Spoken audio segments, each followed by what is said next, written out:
বাবাইকে স্কুলে ড্রপ করে আজকে জীবনে প্রথমবার আমি চলে এলাম সবজি বাজারে সবজি কিনতে। না, আমার দ্বারা কিন্তু এই সবজি কেনা তো দূরের কথা, আমি এই সবজির ওজনই বুঝতে পারি না। মানে ওজন যে বলে সবাই, শ, কিলো, পোয়া, এইসব আমার মাথায় একদমই ঢোকে না। কোনটা বেশি কোনটা কি আমি বুঝতেই পারি না। আধা পোয়া, আধা কেজি, এইসব আমি বুঝতে পারি না। এক্ষেত্রে তোমরা আমাকে মূর্খ বলতে পারো। তরতাজা সবজিগুলো চোখে দেখার থেকে দেখলাম ভিডিওতে কিন্তু খুব সুন্দর আসছিল। দেখো, খুব কালারফুল দেখা যাচ্ছিল ভিডিওতে, শুধু চোখে দেখার থেকে ভিডিওতে খুব সুন্দর আসছিল। তো তারপর সবজি টবজি কিনে নিলাম, আর তারপর চলে গেলাম শাক কিনতে। অনেক দিন ধরে শাক খাওয়া হচ্ছিল না। মিস্টার শাক কথা তো জানোই তোমরা, ও শাক নেয় না, ও শুধু পালং শাকটা আর লাল শাকটাই নেয়। তো এখান থেকে আমি ঢেঁকি শাক নিয়ে নিলাম, অনেক দিন পর ঢেঁকি শাক খাবো আজকে। তারপর সেখান থেকে চলে গেলাম মাছ বাজারে। আজকে কিন্তু আমি সব বাজার টাজার করে নিলাম। কম ভেবেছো নাকি আমাকে? আমি যেমন রান্না বান্না করতে পারি তেমন বাজারও করতে পারি। না, আমার দ্বারা এসব হয় না। আমি বুঝতেই পারি না কোনটার দাম বেশি চাইছে কোনটার দাম কম চাইছে। তবে সব কিছুই অভ্যেসের ওপরে কথা। আমি যদি আসি রোজ, যখন কেনাকাটা করব তখন ঠিক আমি বুঝে যাব যে কোনটার দাম আমার থেকে বেশি নিচ্ছে।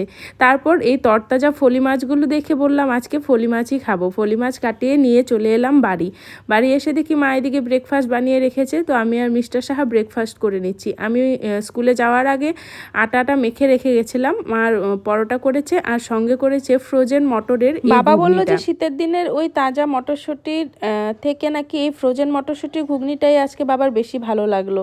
সেই সেম টেস্টি, যদিও বাবা বললো যে এটা খেয়েই নাকি বাবার বেশি ভালো লাগলো। আমার কাছে তো সেমই লাগলো। তো দুজনে গল্প করতে করতে ব্রেকফাস্ট করে নিচ্ছি, আর তারপর ঘরের কাজ রান্না বান্না। এখন খেতে বসে মিস্টার সাহাকে বলছিলাম, তোমাকে কবে থেকে বলছি আমাকে রসমালাই এনে খাওয়াও, তুমি আনোই না। 1 মাস হয়ে গেল কবে থেকে বলছি। তো বলছিল আমি ভুলে যাই, আর সেই রসমালাই দোকান থেকে কিনে আনার থেকে আমি তোমাকে বাড়িতে করে খাওয়াবো।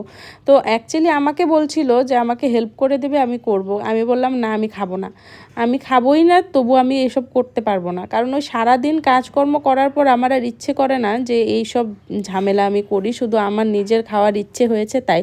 কিন্তু উনি যেহেতু বলেছে তাই উনি তো করেই ছাড়বে। তাই দেখো, দুপুরবেলায় দেখলাম খাওয়া দাওয়া করব, তার আগে দেখলাম উনি এইসব নিয়ে বসলো, এই রসমালাই বানানোর মানে জোগাড় করে বসলো। সব কিছু নিয়ে এসেছে দোকান থেকে আসার সময়। আর মা আর ছেলে মিলে আমার জন্য এখন বানাচ্ছে রসমালাই। তো জানি না, কিন্তু তোমাদের বলবো কিভাবে করলো। আমি তো সামনে ছিলামই না, একটু শ্যুট করেছি, কিন্তু এত টেস্টি হয়েছিল, একদম ডিট্টু বাজার থেকে কিনে আনার মতোই টেস্ট পেয়েছি। কত কি নিয়ে এসেছে এই রসমালাই ঘরে করবে জন্য। নিয়ে এসেছে কনডেন্স মিল্ক, তারপর পেস্তা বাদাম, তারপর ছোট ছোট মিষ্টিগুলো, তারপর কেসার, তারপর দেখো নিচের রুমে ছিল এই ছোট ছোট বাটি আর চামচগুলো রসমালাইয়ের, সেসবও আবার কোথার থেকে জোগাড় করে নিয়ে এলো। মানে একদম খেতে চেয়েছি বলে প্রপারভাবেই করে খাইয়েছে। আর এবার দেখো হয়ে গেল, এবার তুলে রাখছে, আর তারপর এবার ফ্রিজে রেখে দেব এটা একটু জমতে। আর এই যে দেখো, তারপর তোমাদের পরের ফাইনাল লুকটা দেখাচ্ছি। আর এই যে দেখো, সন্ধেবেলায় বের করলাম রসমালাই, আর আমি তো একেবারেই 2-3 বাটি খেয়ে ফেলেছি। আর সবাই খুব টেস্টি হয়েছিল, সবারই খুব ভালো লেগেছিল। মিষ্টি টিষ্টি সব কিছু একদম পারফেক্ট ছিল।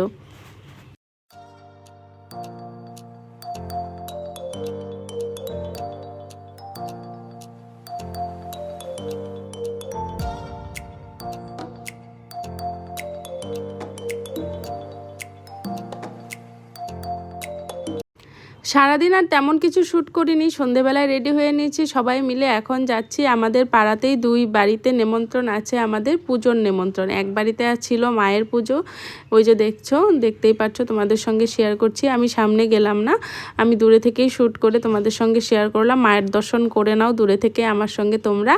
আর সঙ্গে ছিল আরেক বাড়িতে নারায়ণ পুজো আর বিপদনাশিনী পুজোর নেমন্ত্রণ। তো ওই আর নেক্সট নেমন্ত্রণটা যেখানে আছে সেটা তো একদম আমাদের বাড়ির পাশেই বলতে গেলে, আর এটা একটু দূরে।